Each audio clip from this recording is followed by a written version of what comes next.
Hello.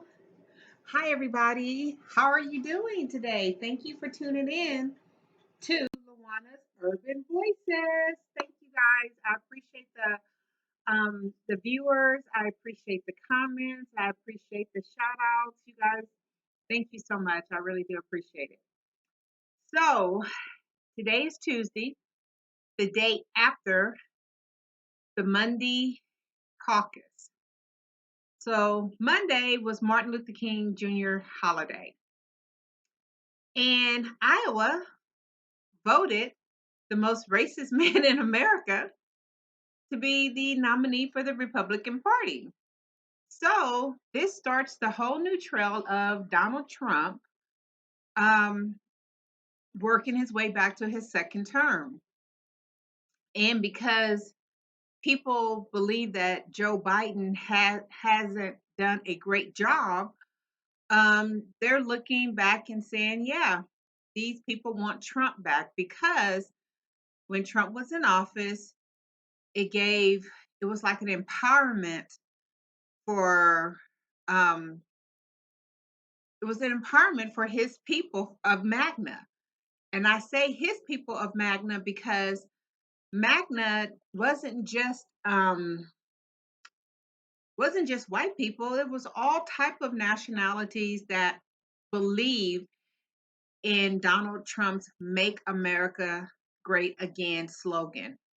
And his people were the reason why he was able to say, I the election was robbed from me, I should still be president. um Even though that's not necessarily the case, but in his mind it is. So his people still believe he was robbed, so therefore they're coming out in Iowa and they're saying, even if he doesn't come to our state to campaign, we're going to automatically vote for him because we want Trump back in office. Nikki Haley thought she was going to beat Rick DeSantis. That was an upset because um, everyone thought Nikki was the forerunner, that, we're going to get Nikki over DeSantis, and in some of the states, she's actually going to beat Trump. But then in Iowa, she comes in third place. Okay, so the last candidate, he officially dropped out. So moving forward to, I think, New Hampshire's next. Um, there's going to be Trump again, Nikki and Rick. So we'll have to find out um, how it's looking. But as of right now, Trump could very well be the presidential nomination for the Republican Party once again if he doesn't get convicted. Now, if he gets convicted, I don't know that he can run, but as it looks right now, that's not even an option. He's running and he's campaigning.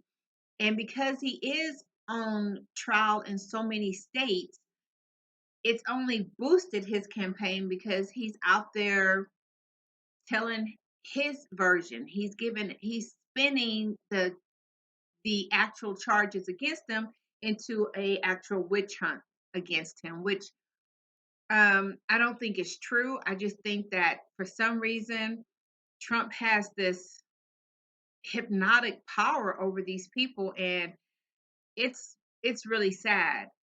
Do I think Biden is a better president? Uh, I'm not sure. Do I prefer Biden over Trump? That's a tough one. Um, who would I like to see? I don't know. I haven't seen any Democrats that has stepped up to say that they could do. I think we need, I don't know. I'm so confused on this election. I don't want Trump in the office again for sure. Definitely don't want Trump as president again. Because I do believe as president that he took advantage and he pretty much had the taxpayers paying a lot of bills to the Trump Towers, to I think it's what, La Vista or Margo Lago or whatever that place is. He spent more time on vacation than any other president, and he spent it at his own properties, which meant the taxpayers had to pay for it. And I don't know if people understand how much money was actually being paid for him and his staff and his crew and his security to stay at his hotels or his resorts. So I'm not sure if I want Trump back in there. Um, I don't know what we're gonna do, but we got to do something. And it's crazy that even though people are seeing how Trump literally left those people from January 6th insurrections, just pretty much distanced himself from that, was like, hey, I didn't have anything to do with that. I made a speech, those people made their choices, ain't got nothing to do with me. But now he's saying, oh, when I become president, pardon all those great Americans who didn't do anything wrong. People, we have got to think this through. This is, to me, absolutely crazy. Just the craziest thing I've ever seen. So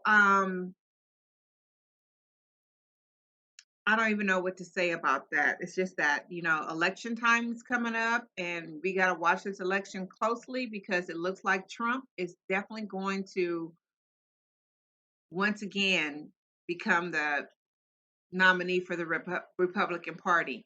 And the thing that amazes me is that the Republicans aren't standing up to him. Um, I just don't understand how these people can believe in the rhetoric that um, Trump tells them. It makes no sense, but they believe him.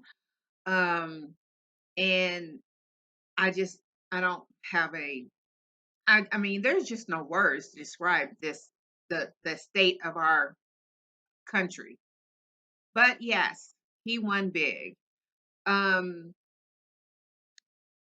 and as I listen to President Biden, I get really scared. I just can't see him winning a second term against Trump. Or I thought about this as well. What if the Democrats want Trump to be the Republican nominee again? Because then we'll come out in full force and um vote against Trump, and then Biden will get the second term. I'm wondering, if is that a strategy? Will that work? I don't know, but I'm curious because I think um, Nikki Haley, I believe she could beat President Biden. I'm not sure about DeSantis, but I think Haley could beat him. And the reason why I say that is because she does have some really valid political views that make sense.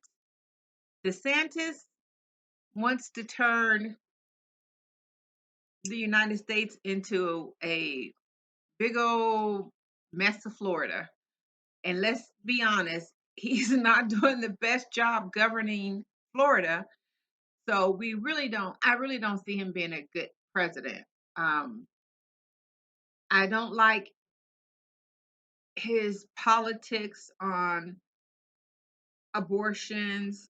Um, I don't like his bully approach. To me, he is trying to be the same type of bully that Trump is, except he's trying to come across as a nice version of being a bully, which there is no nice version of being a bully.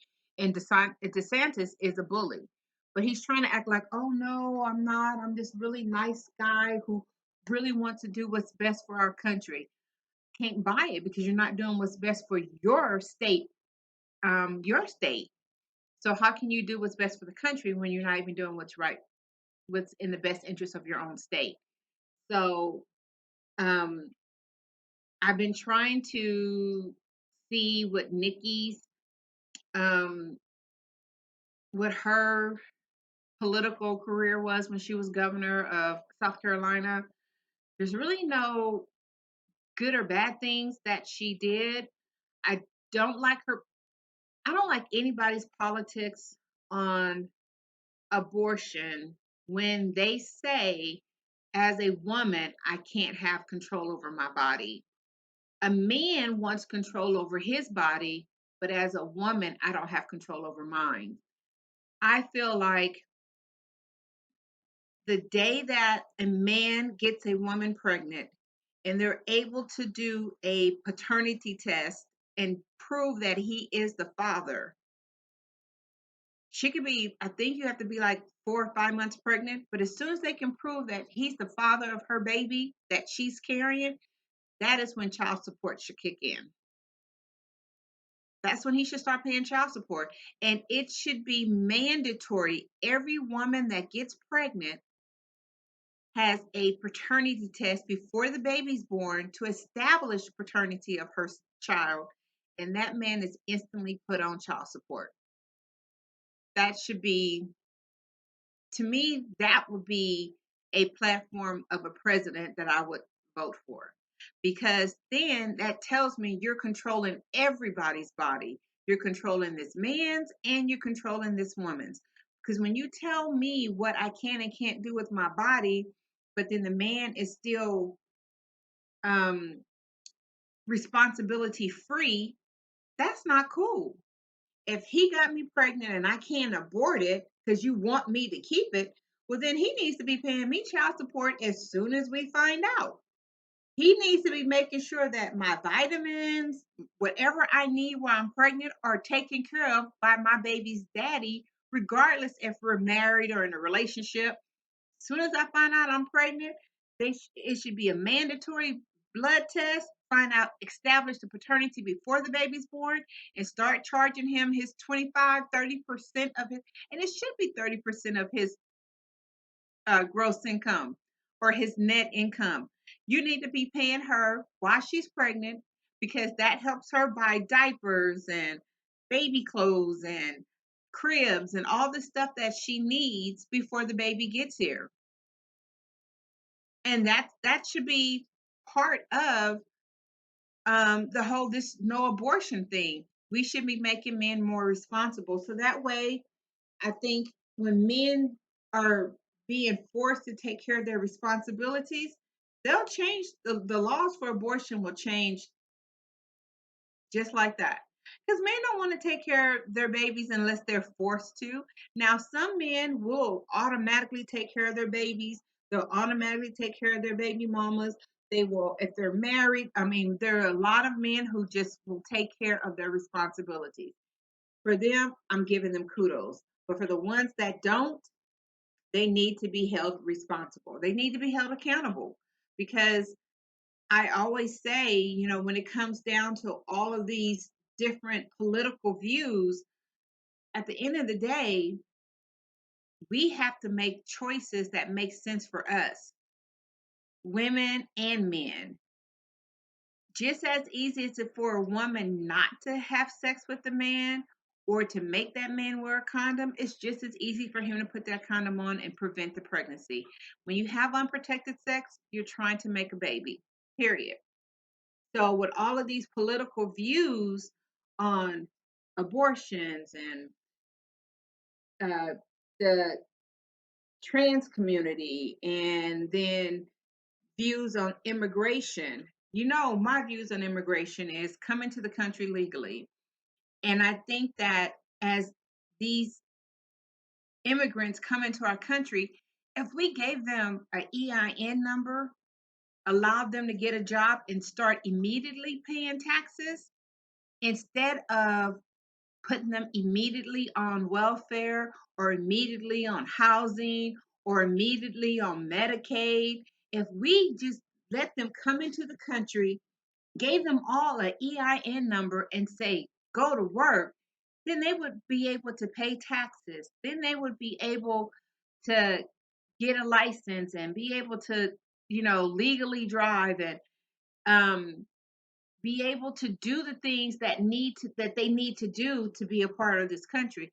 They can file for the immigration status, but if they're going to come over here and work under the table, the thing is, the people who say they don't want immigrants in our country are the main ones paying them under the table for half of what they should be getting.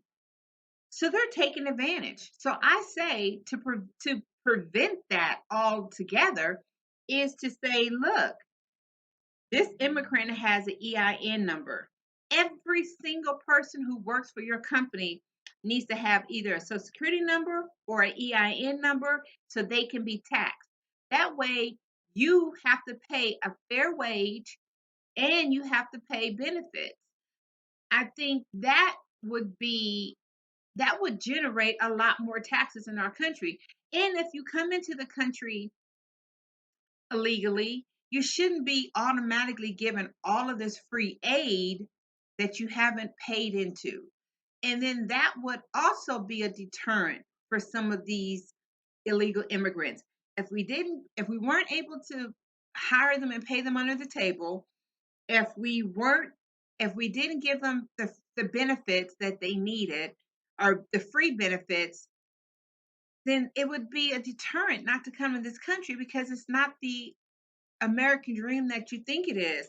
But these construction workers, when they should be paying $22 an hour, are paying like $9 an hour. And if you're an illegal immigrant and you're getting that $9 an hour when you were back home getting $2 an hour, that seems like a lot of money.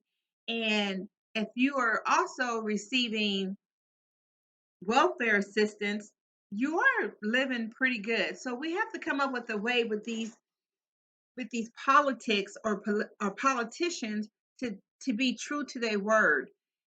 Um, Stop worrying about women's reproductive organs. Worry about the fact that we have a ton of homeless in our country. Worry about the fact that we have a ton of illegal immigrants in our country. Worry about the facts that we need to worry about and try and fix those facts. I've heard people talk about the border, they're still talking about abortion, and they're talking about trans. I haven't heard any of the candidates address homelessness.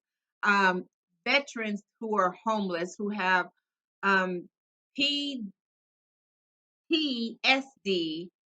yes, I haven't heard them talking about how to address those issues. I haven't heard the politicians saying what we need to do for mental illness. I haven't heard the politicians um, talking about making sure our country is secure so we don't have um, a war on our grounds like there's wars everywhere else. I haven't heard them saying what they're going to do to protect our country. All I've heard them say is we're going to make sure women don't have control over their body. We're going to take care of trans so that way women's sports are kept sacred.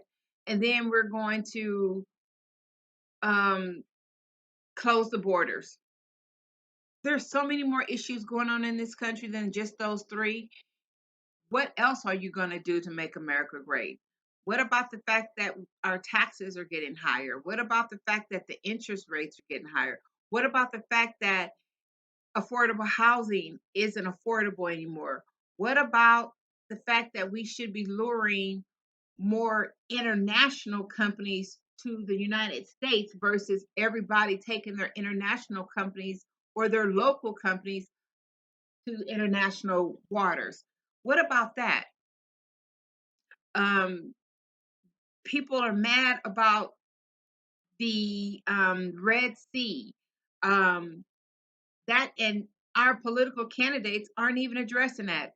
So what about the Red Sea? About the Somali? About the pirates taking over or attacking because they're mad at the United States?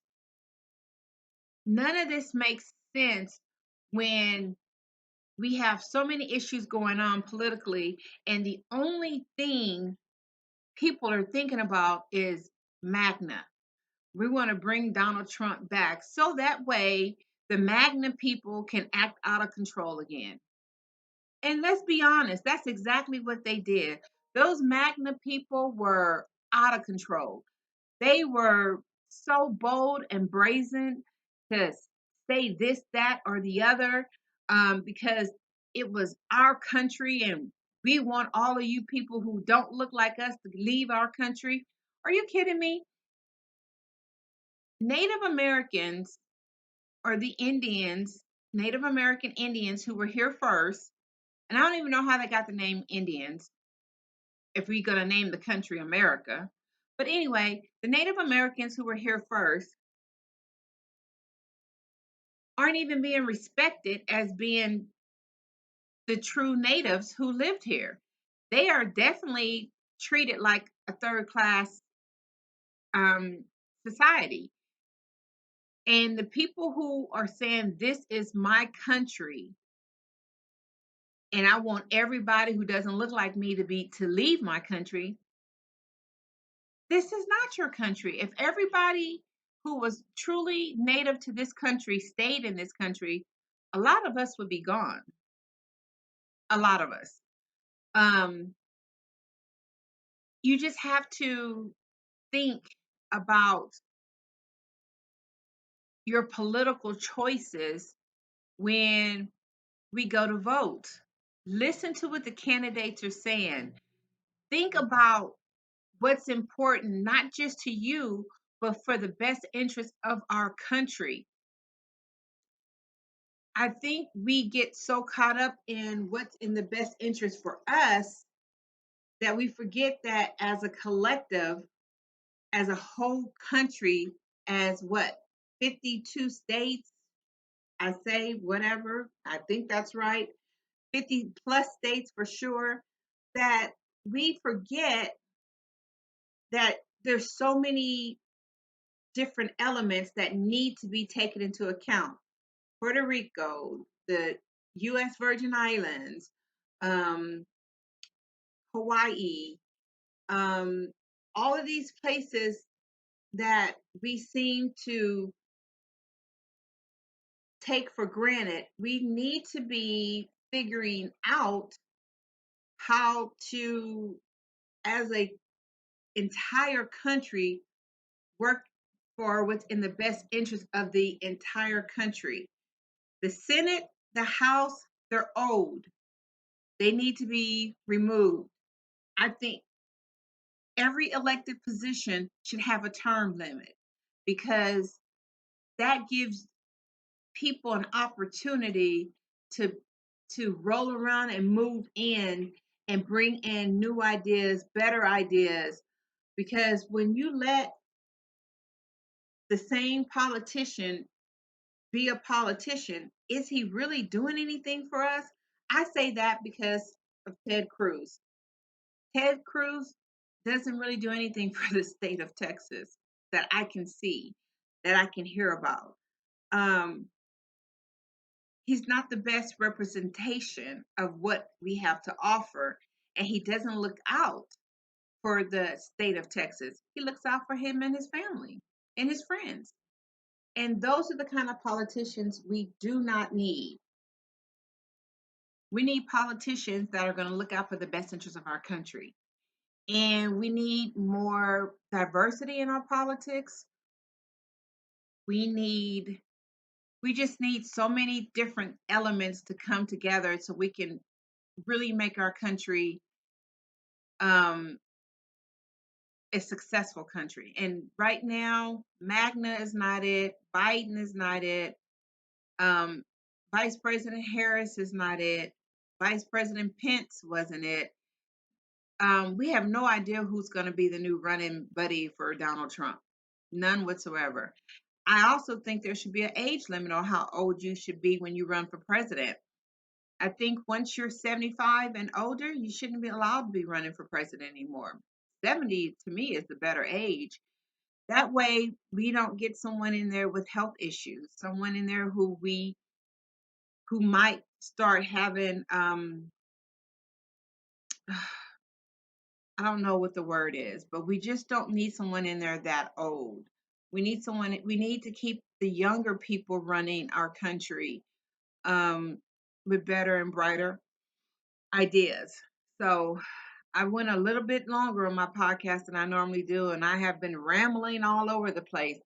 Politics is just all over the place, and it's hard for me to focus my thoughts on just one topic, which is we cannot reelect Donald Trump. We really need to come up with some better options. I'm not saying Biden is a better option, but we need some better options so we can have half of a chance of being a good country. I don't know that our country is going to survive another 4 years of Trump. I just don't. I don't think our country is going to survive another 4 years of Biden. I just don't. So, with that being said, you guys tell me what your thoughts are. Tell me what you think. Tell me how we should do this. What do you think would help our country? I don't know. But as always, thank you guys for tuning in to Lawana's Urban Voices, letting me rant and rave and just be all over the place because I was today. I just, hopefully tomorrow I'll be a little bit more focused and then I won't sound like the crazy, um, crazy political lady that I'm sounding like. So you guys have a great day. Thank you guys so much for tuning in to Lawana's Urban Voices. I really, really um, enjoy reading your comments and your shout outs and all of that. Guys, have a wonderful day.